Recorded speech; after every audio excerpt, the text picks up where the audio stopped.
Good evening, everybody. It is 7:01. I want to be respectful of everybody's time. Thank you for joining us today. I hope that your day was a good day. Let's see, I'm gonna do this and then what the heck is going on?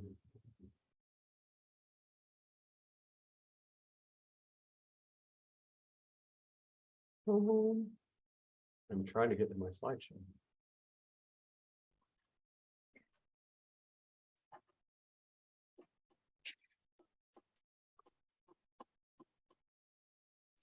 Let's see. We don't need.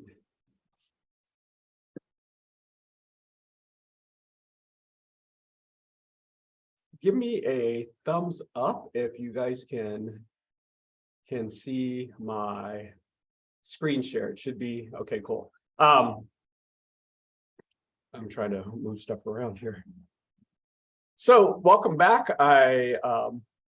Thanks for being here. We are going to work on personal fouls tonight. And again, the approach that I am working on is we have a whole bunch of collective knowledge. It's not about what I know and it's telling people what to do, but what we can do together. Each of you has game experience and perspectives, and I want to learn from you. So I'm a selfish kind of guy in that way. Help me be a better official. And so we're going to talk about personal fouls tonight. But first, welcome. Goal: officials will be able to define their criteria for adjudicating a personal foul. What I want to do is challenge you. It's like, let's look at some of the words that are in the rule book and how do we differentiate? Like, what is the difference between excessive and violent? And so we're going to work on that tonight. But before that, our welcome. I have a survey for you that I will put in the chat. And it is by a Stoic philosopher named Epictetus. And Epictetus was, if you're not familiar with Epictetus, he was a slave and then bought his freedom and then was able to, he became a philosopher. And that is a very simple view of who Epictetus was. And it won't load as I'm trying to share the form with you.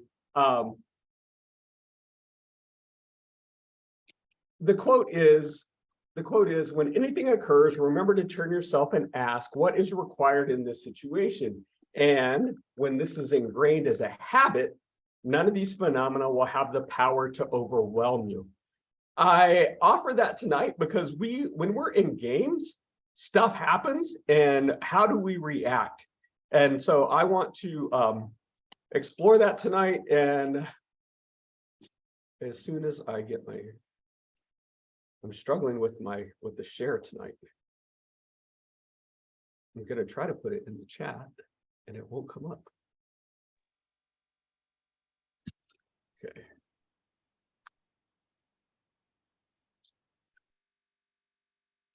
So here is the link to the form. We're going to use this form tonight to record our thoughts.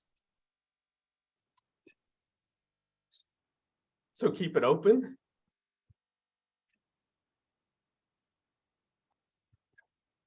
And so there it is. When anything occurs, remember to turn yourself and ask what is required in the situation. And when this is ingrained as a habit, none of these phenomena will have the power to overwhelm you.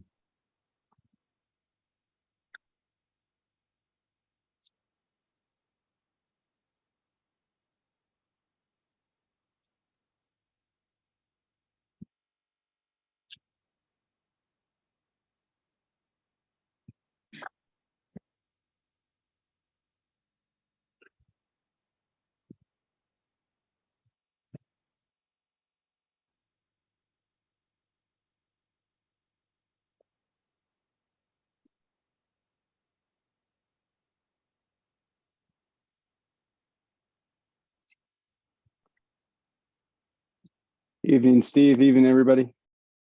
What's up, Nick? Is that Nick? I don't have my screen. Yes. I'm going by your voice. Yes.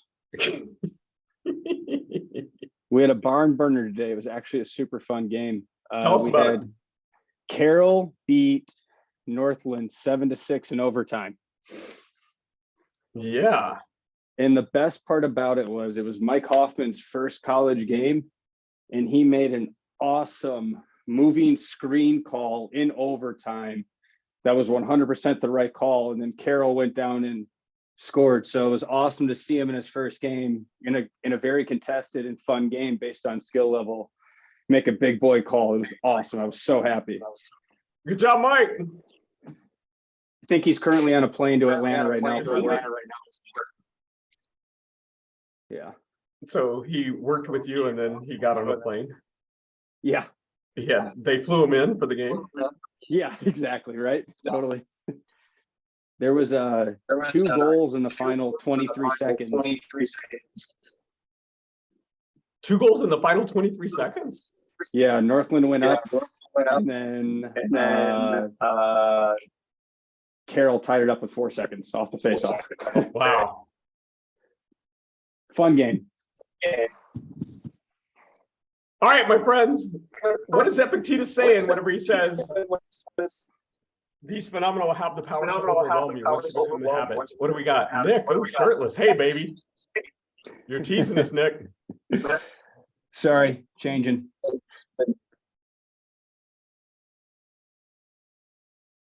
Anybody, take yourself off mute.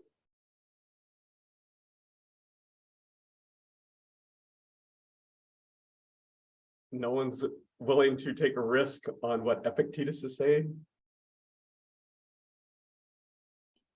Sounds like it's all about self-confidence and being sure of what you're calling. Being sure of what we're calling? How do we do that? How can we be sure of what we're calling? What do you think? I think you want to make sure you understand the coach's or player's perspective when it comes to making a decision based on the rule, so that you get their buy-in, or at least their acceptance of the call. Chris, how do you do that? How do you I think it's buy-in? It's how you, like from our previous training, how you state in a few words the interpretation of the rule and what you saw on the field to make your decision. Okay. Anyone else? Max, how do you do this? How do we stop from getting overwhelmed in a game? Slow down. Slow down. Tell me more. If you see something and you think it's a flag, you can throw the flag. You don't have to make that decision immediately. We have time to let the play, get killed by rule.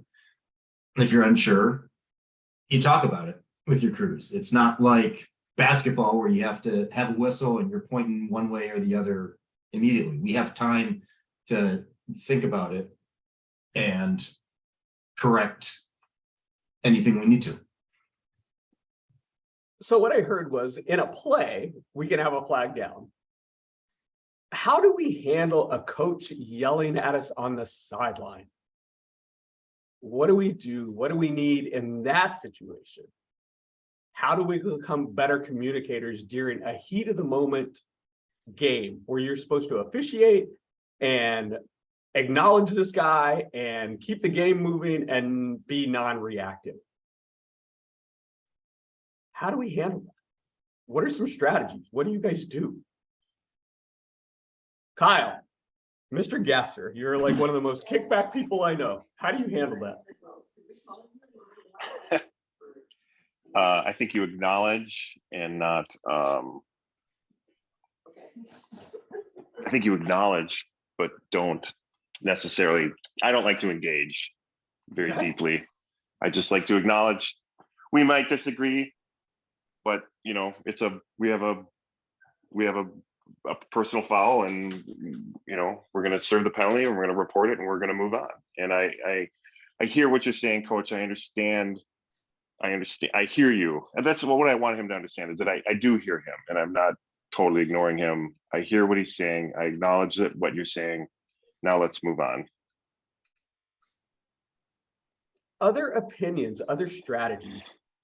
Andy, what do you do? How do you manage like a coach, a moving screen, a player in the crease, and it's hot? Thank him for his opinion. Thanks, coach. Okay. So you're gonna thank him. I'm, all the other things have already been said, but sometimes you can just say, thank you, coach. We're on it. Okay. All right. So what I hear is reassurance. And an attempt to, you're gonna acknowledge and then reassurance, and then what Max said, bringing it back to the crew. And there's times and places during a game that we can do that. Nick, you've had some different games. Who have you worked with that is most effective in ensuring that crew communication, and what did they do? Well, You're still by the way, sorry for the sneak peek on the video, guys. That was a whoopsie. I was just changing my shirt. But I'd say probably the best communicator I've ever worked with was probably Mark McGinnis. He's out of Maine. At all times, his pulse is calm, cool, and collected, and he's never worried to stop the play on a dead ball or anything like that to make sure we're all in sync, or even the coaches are in sync. That calm, patient, and then the coach will start barking at him. He's, coach, you made your point, time to move on. And he calmly he doesn't yell back. Just the nonstop resting heart rate capability of smoothness is probably the best way that I've seen it done. Okay. Guys that do other sports, what did you learn from someone that you're like, wow, that guy is a great communicator, or I want to take this from him in terms of remaining kind of communicative but in control? Who have you seen? Who have you worked with? Pat, I'm going to call on you. I know you're always calling me, Steve. Things I learned from certain guys in the NFL, they always talk about you never get eye contact with the coach, because once you do, he's got you versus you have him. Okay. So we turn away from the coach. We always ask the coach, what did you see? To make sure he's communicating to you on what you saw. And then you realize over a period of time, the more he talks, the less time you've got to respond back to him in that manner. And you try to, as we were told, you talk to him with your inside voice, not your outside voice, which is hard to understand. You're talking inside of a room to him versus yelling at him. Fantastic. I'm thinking about the way that, like, the posture. NFL guys, we see a lot of guys talking side by side. They're standing beside, not confrontational.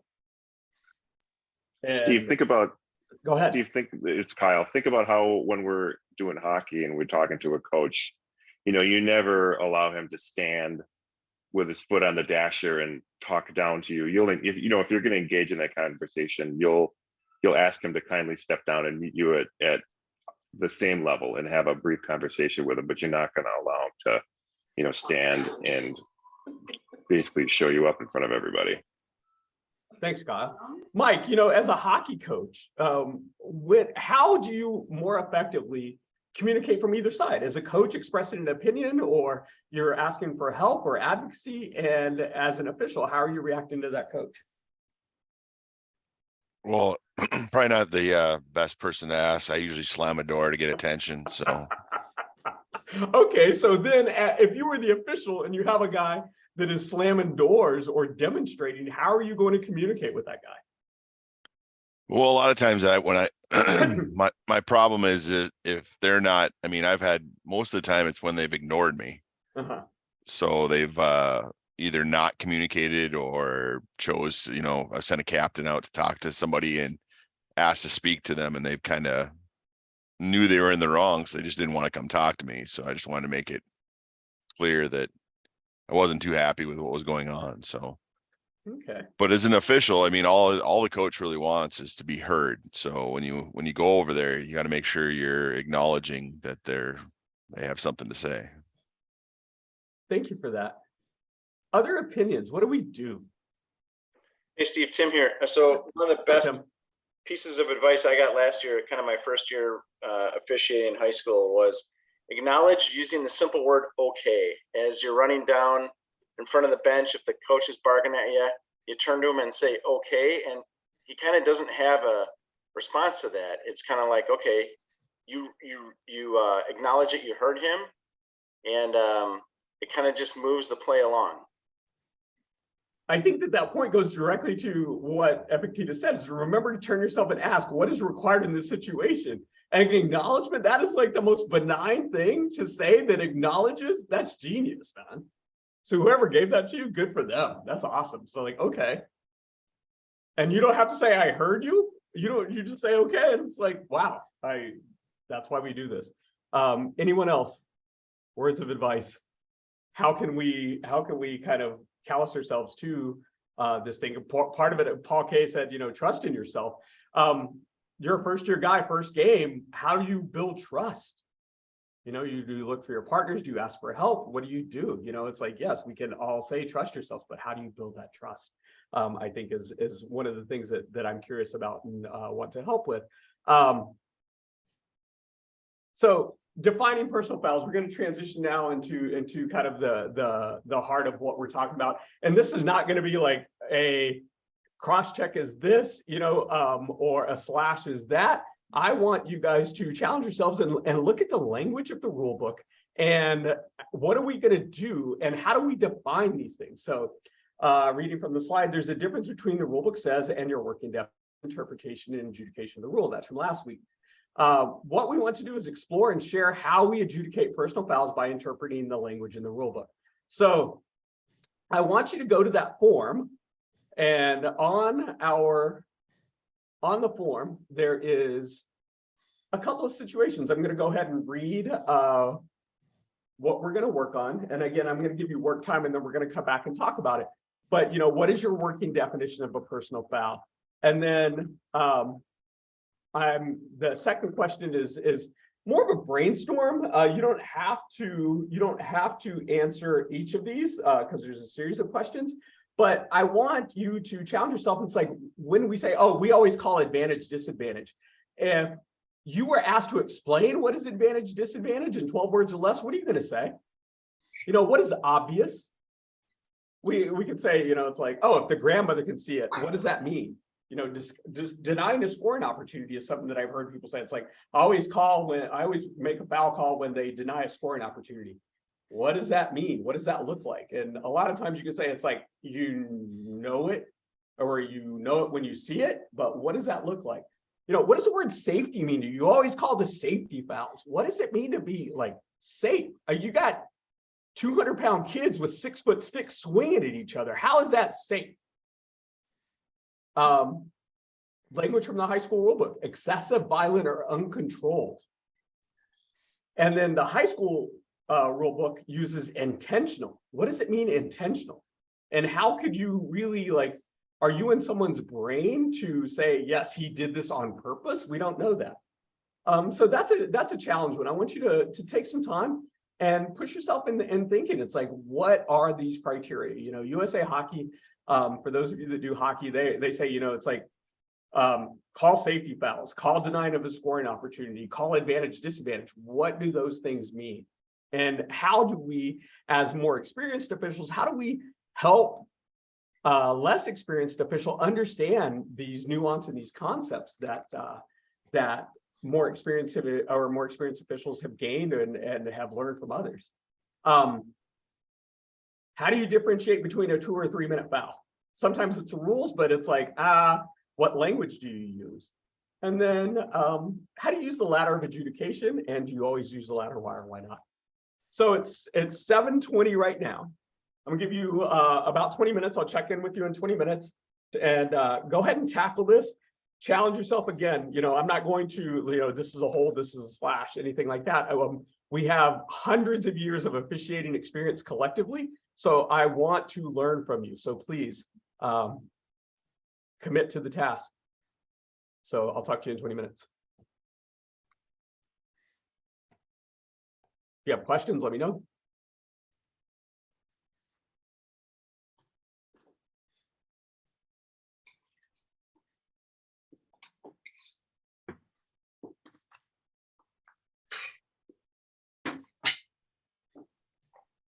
Yeah. I will repost the link now, John.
We have about 9 minutes left. If you're finished up, go ahead and hit submit so that we can so I can have conversation around responses that I'm reading.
Get off more than you can chew here today. You're like, And furnace filter. So I'm just, when you turn on the water, there might be,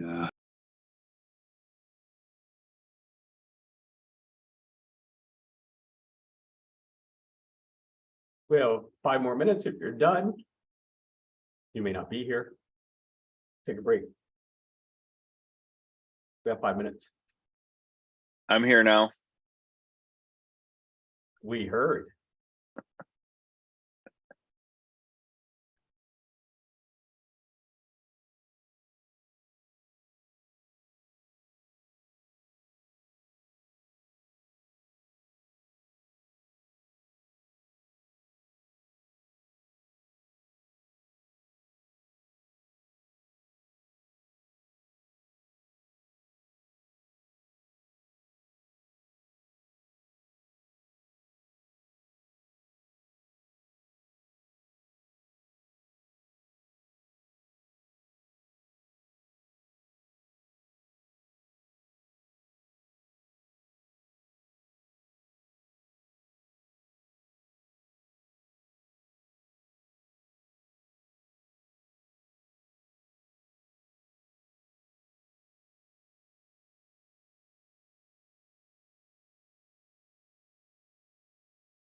All right, my friends, that is 20 minutes. Go ahead and press submit. I have the settings set that you can go ahead and revise them. And I also shared, I believe I shared the response sheet so that we can use this as a resource so that you can see, you can remember what is helpful or who said what, so that we can have the discussion. If not, I'm going to put it in the chat as well. Please press submit.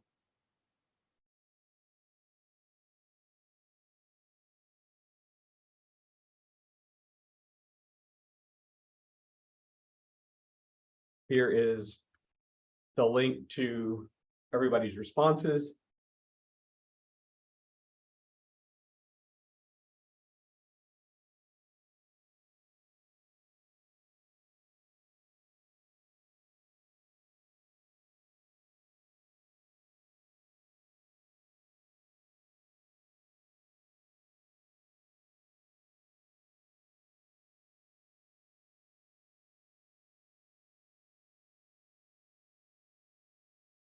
It was interesting to see the scope of everybody's working definition. You know, some of you were very logical. It's like a personal foul is not a technical foul, but still an infraction of the rule. And then others of you, as you can see, have different kind of like working definitions.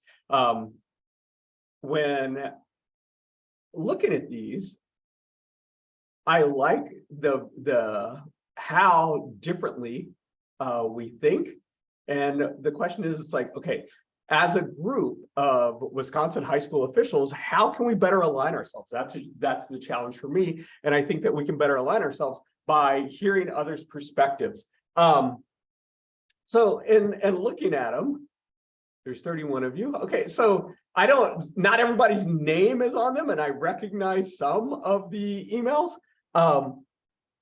But other ones that I don't, like Badger Packer fan, I'm not sure who the name of that one is, but I'm gonna call Rich on you. Thompson. All right, It's my Rich friend. Thompson. What is your working definition of a personal foul? What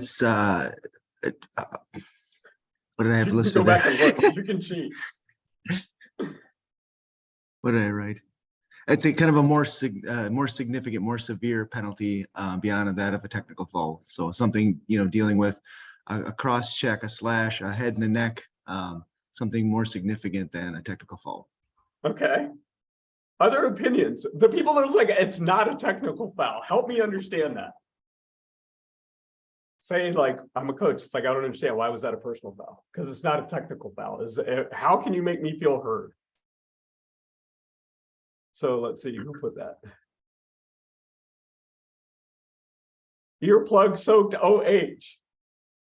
Who is this?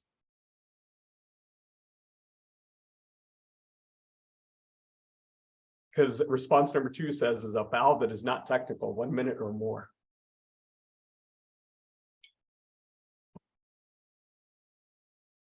No takers? Mateo, definition of a personal foul. What do you got?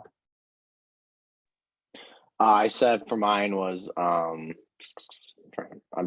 I said for mine is a deliberate act against the rules that inflict a potential cause of harm, injury, or beyond unsportsmanlike behavior to another opponent. Okay. In hearing that, you know, it's like I understand like the word beyond. It gives you some flexibility and also acknowledges the 1 to 3 minute criteria. Let's move on to the next one. It's like list your criteria for calling a foul. I saw some very interesting like things that are thought-provoking to me. Alec, whatever. Talk to me about your 2, advantage, disadvantage. Oh, I got to remember what I wrote. Look at it. It's right there. Advantage, disadvantage is when an action taken that is illegal by rule creates an uneven balance in the game and the 2 players or teams and are no longer playing evenly or on an even playing field. What does that look like?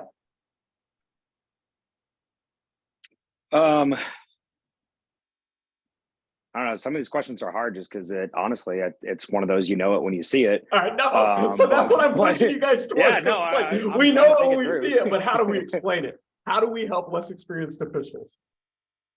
So, How I can think we I would expand our say, thinking? if it is an act that, I mean, we can follow the rules as much as we want. You were talking about the difference between a technical and a personal. But if we see a foul and it inhibits somebody's ability with a clear path to the goal, or gives them a harder path forward up the field, there's a lot of different ways that can take away advantage. Yeah, I don't know. that's pretty much what I got. All right, cool. I guess it was Mr. Hagan. I read a clear action that has disadvantaged a player that has diminished the player's ability to move in the intended direction. This notion of intended direction came up last week, and especially for it was brought to my attention. I remember the younger officials I think of like Andrew and Mateo that have recently or are still playing talk about intended direction and moving at the speed that it comes with. And since hearing those two perspectives, it's really given me something else to pay attention to. And then Mr. Hagan just put it there. The player's ability to move in the intended direction creates the disadvantage. And I think that if I heard a partner say, "Hey, coach, the player impeded him and he couldn't move at the speed," then it's like that's a perfect I really feel comfortable in hearing that. And I think that it's shortened to the point. I don't see anybody's. I don't remember. Maybe someone did. Does the game context have any bearing, or if so, what is the bearing on what we call as a personal foul? I hear it's called in the first quarter, it's a call in the fourth quarter. Is that true for everybody?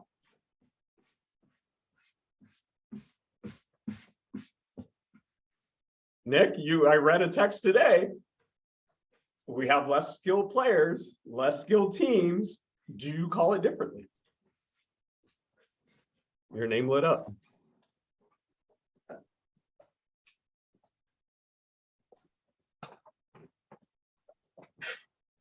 Yes, no, maybe so. Did you hear the question, Nick? You're off mute.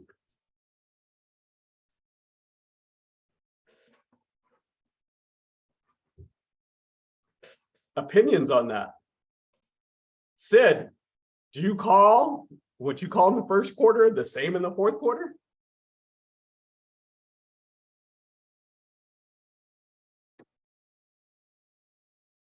Well, we try to. What would change that? What would change like the way that you officiate a game? Because I think we all do. If we don't, then we can be in trouble. Yeah, just you try to. You try to some contact, especially if you start a game with like light contact and you start calling that as a foul, you set the bar kind of low. But once you set that bar, you try to stick with it as closely as possible as a crew.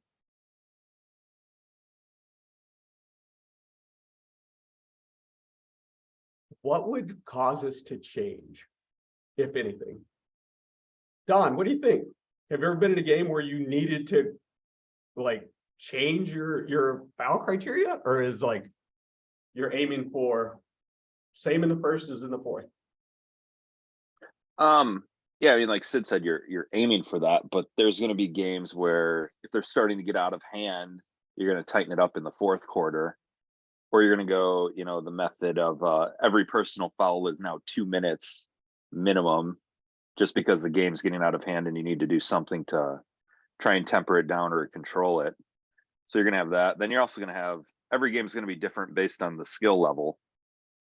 You're not going to call necessarily some of the loose ball pushes and holds the same at a new team JV level as you are at, Kettle Moraine Wanakee. It's going to be a little different just based on that too. But Yeah, I mean, ideally you want to call everything the same and be consistent 100%, but every game flow is going to dictate that. And you're going to have to adjust accordingly to keep the game under control and in check. Thank you. Ron, how do you handle what happens whenever, what are you feeling whenever you're like, okay, I might need to do something different? What are you looking for? What tenor, attitude? I'm looking at the flow and the flow of the game, the attitudes that the players are giving off, and just the general reactions of the players and the coaches will temper whether or not I need to tighten it up a little bit, but I don't want to loosen it up. And I disagree with Don. I think you should call the game, the pushes and stuff for lesser teams. That's the only way they're going to learn. Otherwise, you're going to have them 2 weeks later and they're going to be just as bad, if not worse. Thank you. Mike Smith. Is there a voice that goes off in your head, or am I the only one that hears voices when I might need to be changing my foul criteria? What happens with you?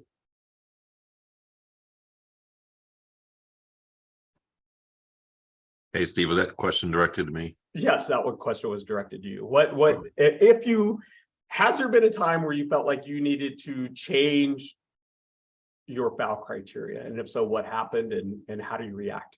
How do you know?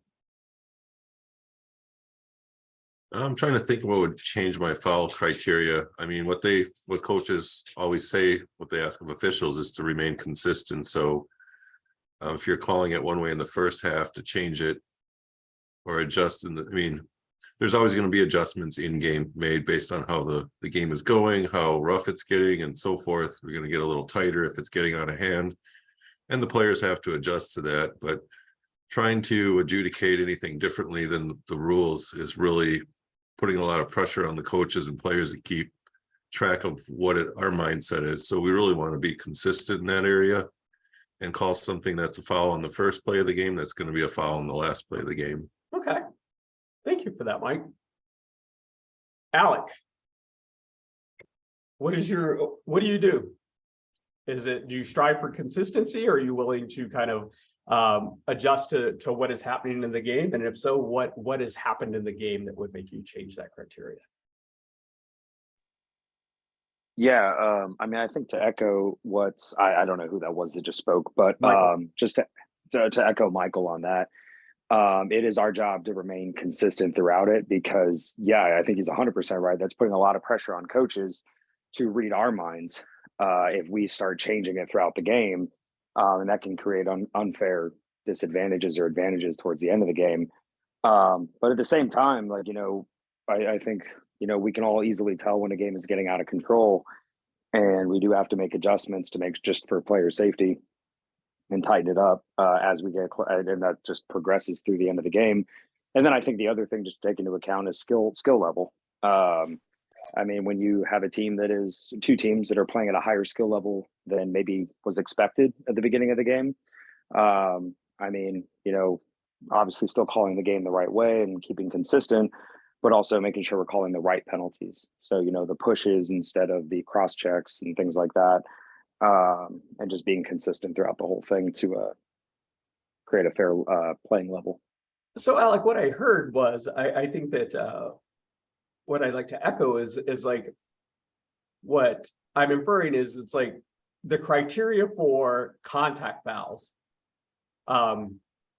We strive to be consistent. However, if the play changes, then our concern for safety fouls and being able to manage or better control the game is what might change.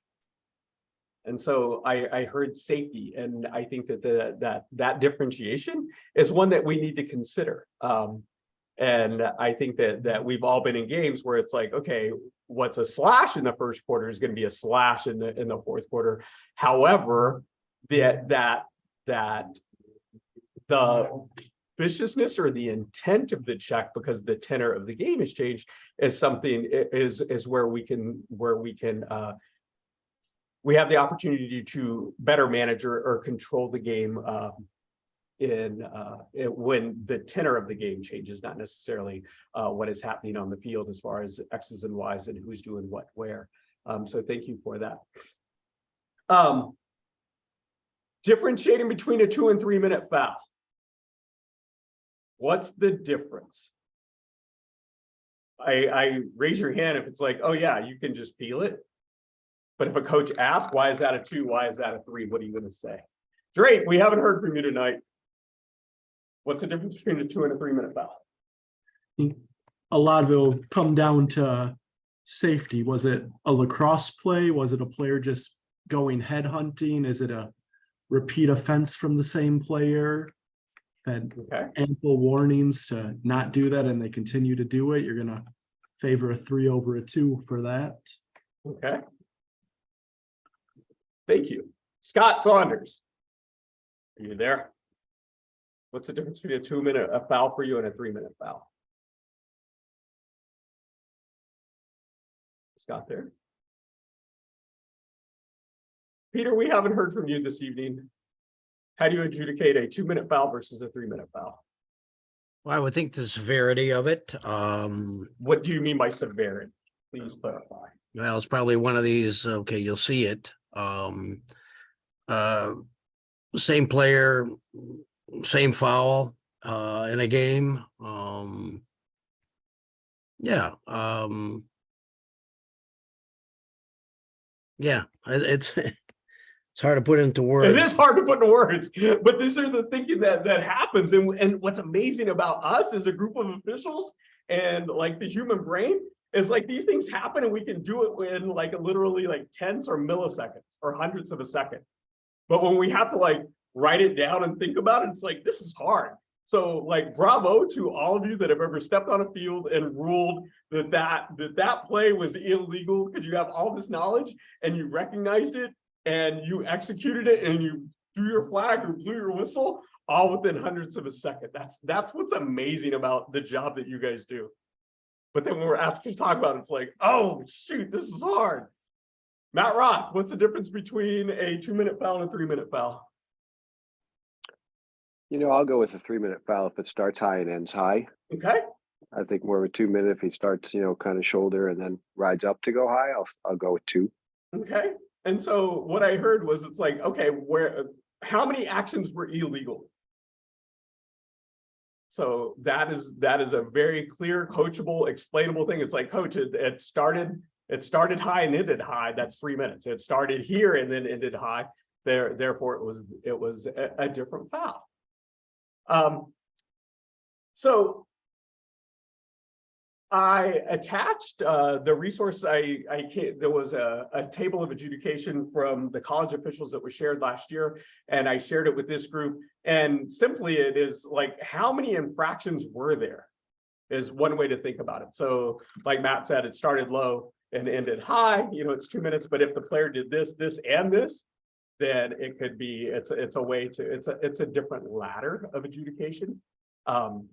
So I shared that with you guys. Let me know what questions you have. And then the ladder of adjudication. How do we use it? Are we more willing to use it for conduct fouls than personal fouls or repeated technical fouls?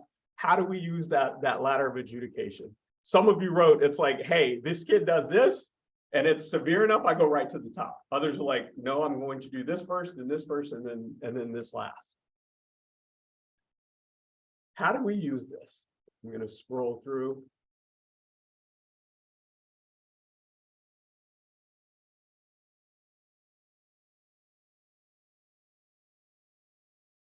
Mr. Shattuck, you haven't had to use the ladder of adjudication. Mark Howard, how do you use the ladder of adjudication? Is it conduct fouls only? Are you more willing to use it? Reviewing my answer, I say I generally try to. Okay. And that's the goal. There can be times where you jump up to the top rung, but generally speaking, I'll always attempt, I stress, to adjudicate a situation using the least amount of penalizing as possible. Therefore allowing the players to determine the flow and outcome of a game rather than me. Okay, thank you for that. Mike Sabrisi, we haven't heard from you. How do you use the ladder adjudication, or do you? Some people said I want to get better at it. Hopefully I got off of mute there. Yeah, you're off. My thought process is really just kind of going where I'm at the game, who the person is. Is it their first attempt or their first penalty? What was the penalty? What was the severity? So it kind of takes a couple things. Okay. Usually at the beginning of the game, usually judging based off of what I saw and what the severity was. If it's definitely somebody that's been there once, twice, and continuing to cause a problem, then I definitely start looking at, okay, level needs to possibly be a little higher, because not learning once, not learning twice, I'm assuming they're going to get a little bit, each one's going to be a little bit worse each time. Oh, come on, we're dealing with 14, 15, 16, 17-year-old kids. You mean they don't have the ability to like separate their actions from the consequences? Come on. No.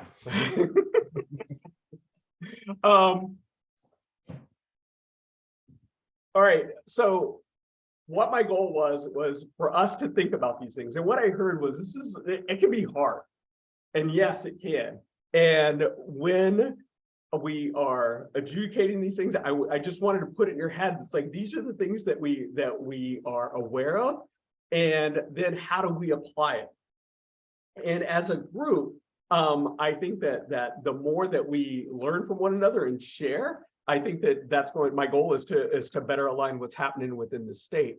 And the last thing that I have, we're going to end it a little early, on the screen share. I was mentored by a guy. If you're familiar with Major League Baseball, there was a guy named there was an umpire that recently retired. His name was Joe West, and Joe West was supposed to be the most ornery Major League Baseball umpire in the big leagues, and he was there for like 40-something years, 30-something years.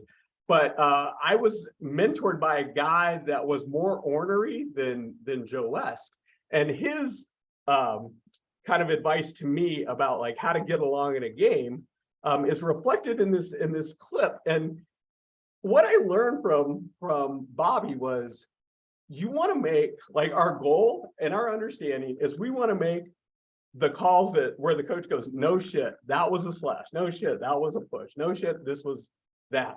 And what we want to stop, or what we want to avoid as a group of officials, is confusing the coach with him going, what the F was that? So here's what happens. I just wanted to share this in on a hopefully humorous note on it's a Chappelle clip, and I'm gonna scroll forward to this is what we want to avoid. Give me a thumbs up if you can see. Is the Chappelle clip up? Yes, no? Take yourself off mute. Yes, all right. This is what we want to avoid.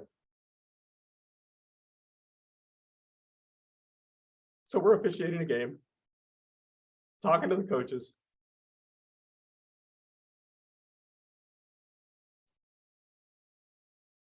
I can't hear the clip. Oh, you can't? No, I got to share sound. Or I can put it in and just go to 209. Let's see. Just ad lib it for us. You do the joke. Ad lib it to you. Okay, let me share sound. Share. I don't know how to share sound. Help me out. I'm just gonna put it in. I'm gonna put it on in the clip. So basically, Chappelle says he's in the limo, and then the driver takes a turn, and he's basically saying, "What the fuck?" And so he's surprised because throughout a game we are doing something, and then all of a sudden we don't do what we were doing, and the coach is left to say, "What the fuck?" And so that's what Bobby taught me. He was like, make the no shit calls and avoid the what the fuck calls. So that's my words of advice from Bob Galbraith. Thank you for your time.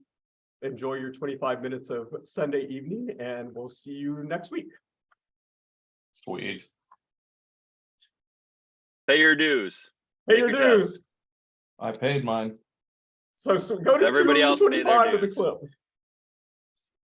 Thanks, Steve. Yep. What about rule books? Have we had a definite answer? No one's told me. They're back US order. Lacrosse is behind on signing them out, yeah.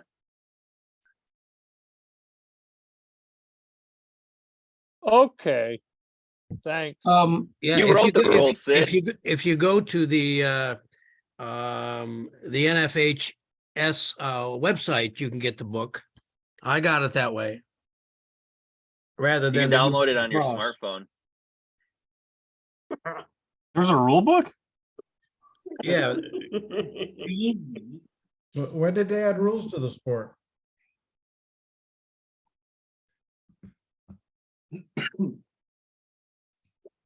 I'm sorry I stirred that pot. Well, I'll share that I did call USA Lacrosse and said, hey, I clicked for the digital